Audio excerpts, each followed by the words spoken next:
Welcome to IFE. I fix everything.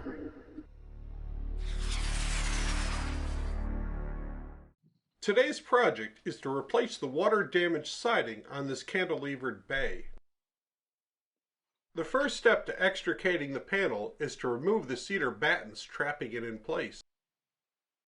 I found a flooring removal tool works wonders for removing the battens so they can be reinstalled later.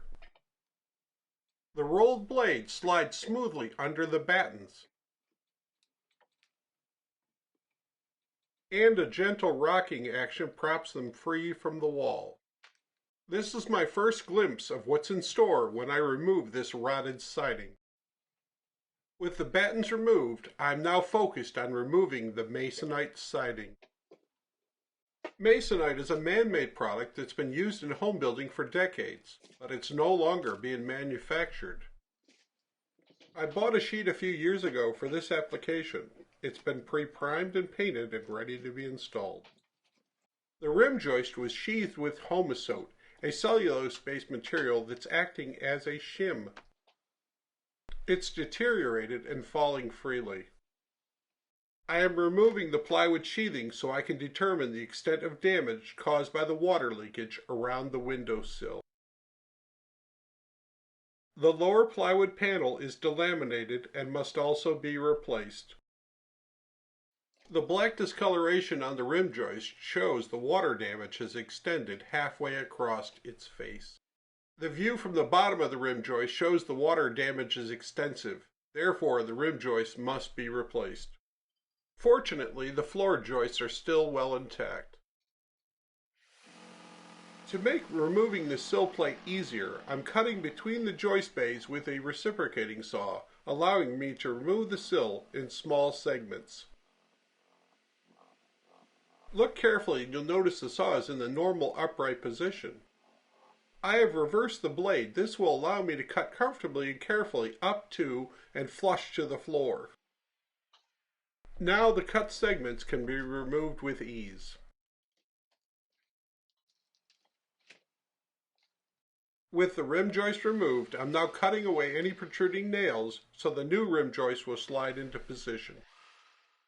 Here you can see two cripple studs, the sill plate, even the outside edge of the flooring is rotted and must be trimmed away and replaced. I used a handheld camera to capture the amount of water damage in this area. Water is wicked up through the end grain, causing extensive damage such as this. I cut away a segment of the sill and a matching 3.5 inches of flooring beneath it. To remove the cripple stud, I must cut through the nails at the bottom, the nails between the adjoining stud, and those of the tub support. The cripple stud was cut at an angle at the top. I used the laser to measure the angle and then cut the new stud to match. To properly support the wall, I created a new section of sill plate and a matching segment of flooring. If you work alone, as I often do, you need to improvise tools to make your life easier. I'm using a C-clamp as a handy handle to carry the sill plate up the ladder safely with one hand. To support this pressure-treated 2x10 as I anchor it to the joist, I'm pre-sizing and pre-staging 2 squeeze clamps. This will allow me to quickly grab the clamps and squeeze it into position. To secure the rim joist, I'm inserting 3 3-inch long decking screws into each of the floor joists. Here I'm checking to make sure each of the screws has fully engaged the floor joist. To gain the maximum strength of this cripple stud, I'm reinstalling it with 3-inch long decking screws. I'm using decking screws because of their weather resistance and their strength. An impact driver makes for easy, one-handed operation. I picked up this technique watching a Wolverine movie as the character sheathed his samurai swords. I screwed a patch to the rotted sill plate.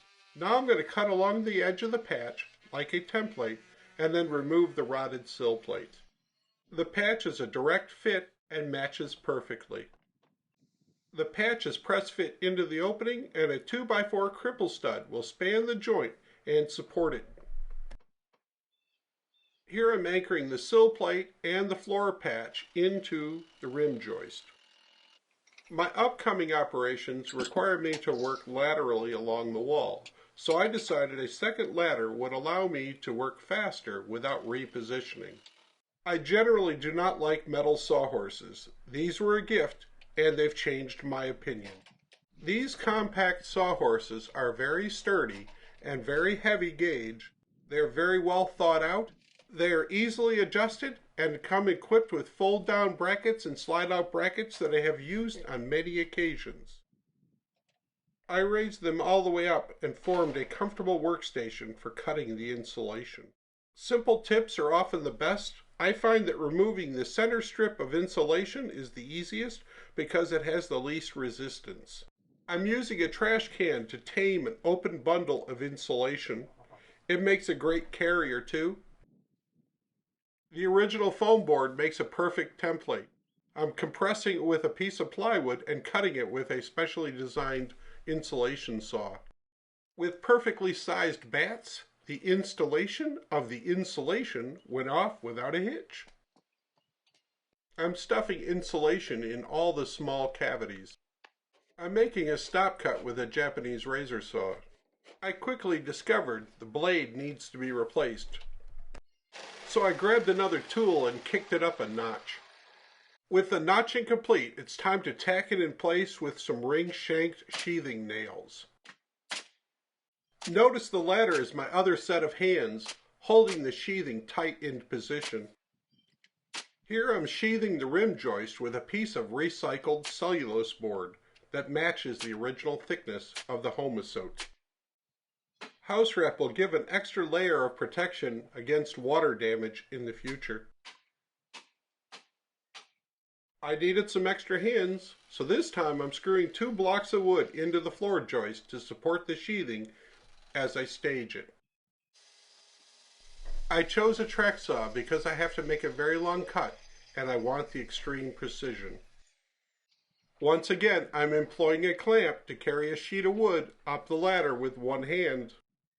I have temporarily clamped it to the rim joist so I can grab the air nailer and tack it in place.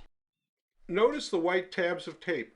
Those indicate the stud locations to allow me to quickly nail the sheet of wood directly into the studs without putting pencil lines on the painted surface.